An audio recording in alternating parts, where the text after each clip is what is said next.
good things, shelter, food, clothing, opportunity, education, whatever we consider good, to others, to those who are not us, not I, not the self, outside ourselves, our circle, our family, freely and abundantly. What does that mean?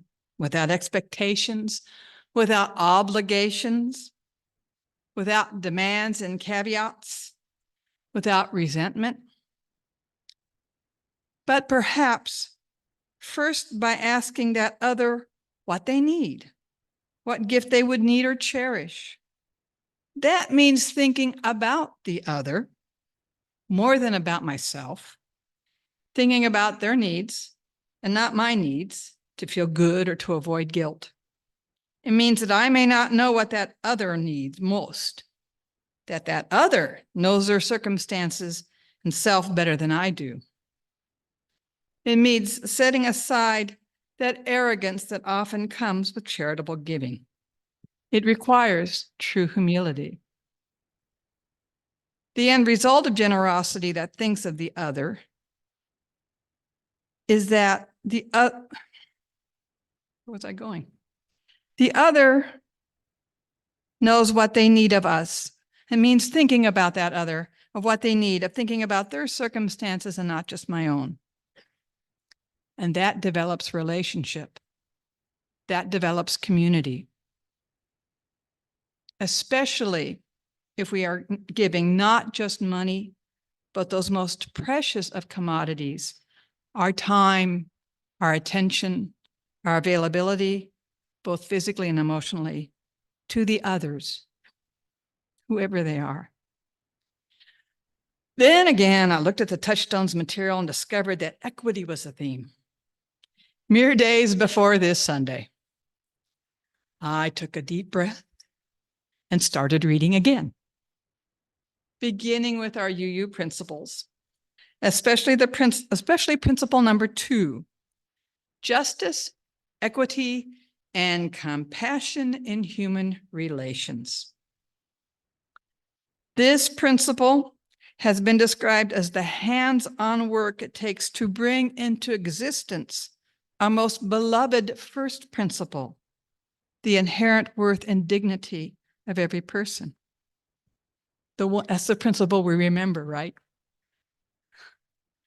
The inherent worth and dignity. Equity, though, gets lost in the middle, squished between justice and compassion. We know justice when we see it, and we know compassion when we feel it. But equity seems a very, very, very fuzzy concept. Almost all the Touchstone material I looked at addressed equity by differentiating it from equality, that most beloved American value. All men are created equal, our nation's founding document reads. Equality equals, emphasizes sameness. And in the concept of inherent, in the inherent worth and dignity of every person, lies that essential, remarkable, and at that time of our founding, groundbreaking concept that all humans are in many ways the same potentials, the same feelings, the same needs, the same hopes, the same capacity for love, the same abilities to observe and learn and grow. In a world of hierarchies where superiority was automatically granted to dukes and landed gentry, the idea that a king was equal to a commoner was, well, revolutionary. The idea of equity is difficult because it points out that the concept of equality creates the myth that all we need is to make sure that everyone has access to that sameness, to the same resources, to the same opportunities. It fails to take into account that we are all also wonderfully different, wonderfully or terribly diverse, different in our circumstances, cultural backgrounds, financial situations, physical health, psychological capacities, and that these differences matter in the outcome of our lives. And so equity focuses on outcomes, on what resources a person needs to know the dignity our first principle declares inherent to every person. Equity is the work it takes, the resources we assign as they are needed to those who do not have equal or the same access to a nation's wealth or a nation's opportunities, or who are marginalized because of racism or homophobia, or any of the isms that serve to funnel resources away from one group into another. For equity, we must be in relationship with the other. To understand and address injustice, we need to learn to see the differences that keep us from granting dignity to each other. We must be in relationship. We must ask the other what barriers exist for them. Barriers we may not see, we may not acknowledge, we may not have experienced, we may not even recognize, we may even deny. Equity calls for the generosity of spirit that transcends our own ego, our own belief that we have the answers. Equity calls us to all the questions we need to ask, and then to listen to what the marginalized, the other, has to tell us. Sometimes it even calls us to forego the questions and simply listen. In your bulletin, you'll find a half sheet with a famous sketch meant to illustrate the difference between equality and equity. It's pretty famous. I don't know if there's anybody on here. It's a pretty famous meme. It's been adapted and used and gone around the world since 2012. This was first drawn in 2012 by Craig, and I don't know how to pronounce the last name, Craig Froehle, F-R-O-E-H-L-E.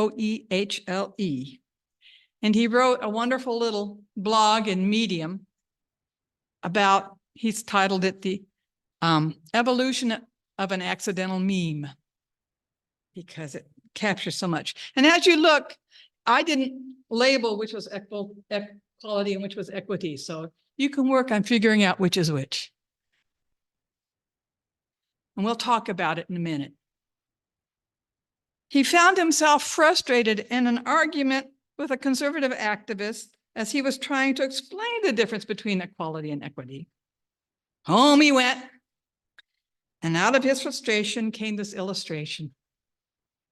It has since become famous, been adapted worldwide, expanded upon, flying with the speed of fingers on keyboard and mouse. It is a wonderful metaphor. But let's take a look at it. What do the different elements in the meme represent? What's, for example, is the fence? What are the boxes? What do these three kids illustrate? The three people.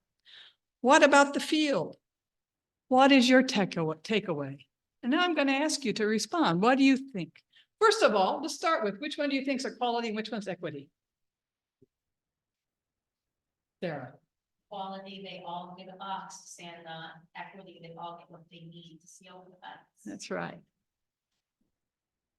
So here on this side is equality, and here is equity. But it's a metaphor, and I'm going to play English teacher and talk about metaphors for a minute. Metaphors are used to help explain often abstract concepts in a more concrete way by correspondence of the elements, to make us understand an idea, to help us to understand an idea. And sometimes it helps to break down the elements. So what do some of the elements in this represent? Baseball, the American pastime. So you can see it, it's like Sweden kind of represents like access to the American. So the baseball. Dan. resources that people have or are given.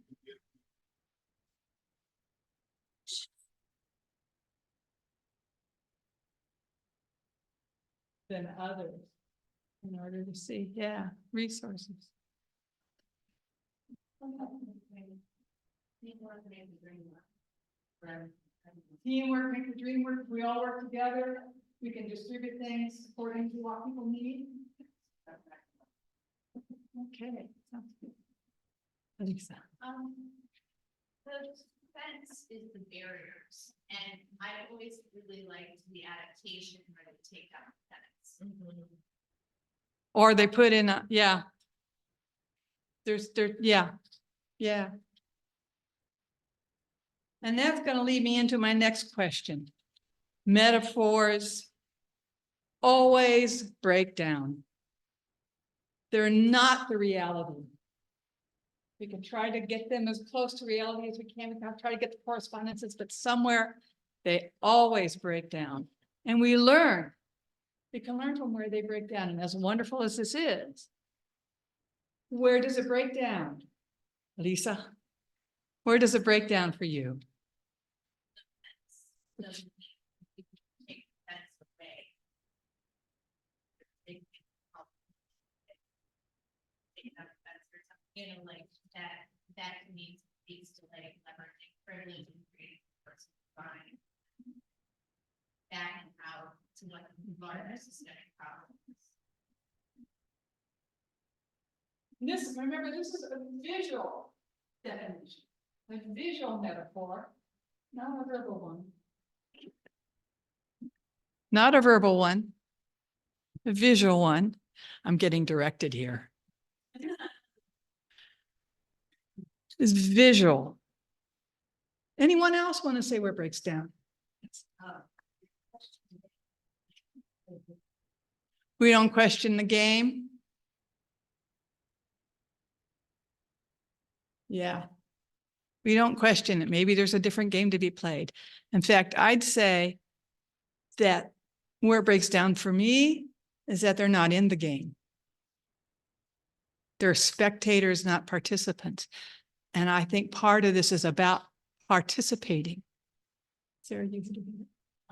We actually had a discussion of this when I was in college to become a teacher with this same thing, and somebody took a completely different route in my thinking and said, well, they clearly are peeking over a fence. They didn't pay for their tickets, and they shouldn't be there at all. They need to be arrested, which is the complete opposite, but that's where apparently some people's heads go. That's one of the criticisms. That somehow you have to pay to participate. And if I put that in the metaphor, that means, oh, you have to pay to participate in our society. So. I mean, if we're really breaking it down, but that said, maybe I don't want to watch baseball. Right? So like, is everybody's dream or the thing that everybody's shooting for the same? And do we have to make assumptions about what people's values are? Important versus asking them to shut up. This is all the same goal for all these three. When it might be different. It might be different. Anyone else? It's pretty good. That's pretty good. I'm really pleased.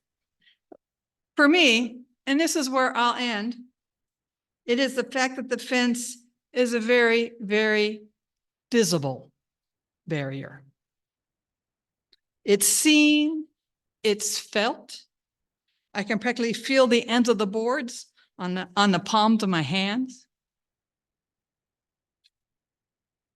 This is probably experience for many of the marginalized who maybe feel and sense the barriers, the fences, more than the rest of us do, more than those of us who are privileged to be able to pay to attend. The barriers, the fences to them are as real as our boards and a fence. But for that tall kid, the privileged kids, for those who have been born in some sort of privilege, of comfort, of money, a preferred cultural group, these fences are often invisible, unrecognized, often even denied. often even resenting. And this brings me back to generosity, equity, and the other. We exist in relationship and community, and both generosity and equity require us to extend beyond our own ego-centered perspective, to try and understand what fences we may not know exist for someone in our community. We may not know the financial barriers, the cultural barriers, the racial barriers that exist. Getting to know them, that's hard work. Sometimes we will fail at this work and we'll need to extend generosity to ourselves. But when we listen, when we learn about the barriers, we begin to understand the others in our lives more deeply and more generously. When you leave today, or when you enjoy coffee hour, maybe share a story with someone of a time you came to understand, to see a fence or a barrier that a friend or a neighbor or a family member faced, and that led you to understand something more about their situation. Blessed be. And now for the offertory.